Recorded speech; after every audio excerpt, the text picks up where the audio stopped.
আছে। আপনি ওনার press conference আপা আপা করতে করতে তেলের ড্রাম নিয়ে তাকে আমরা গোসল করিয়েছি এবং সে ওর মনস্টার হয়ে গেছে। উনি যা করতেছেন ভাবতেছেন উনি ঠিক করছেন।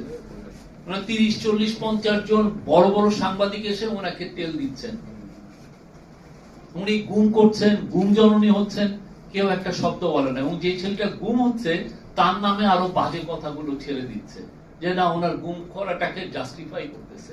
উনি এক্সট্রা জুডিশিয়াল মার্ডার করছেন, সাংবাদিকদের একটা বড় অংশ সেই এক্সট্রা জুডিশিয়াল মার্ডারকে সাপোর্ট করছে।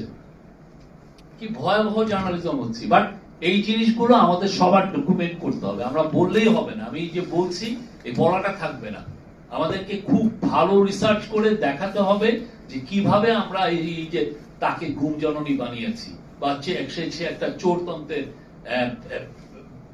আপা হয়েছে, তাকে এই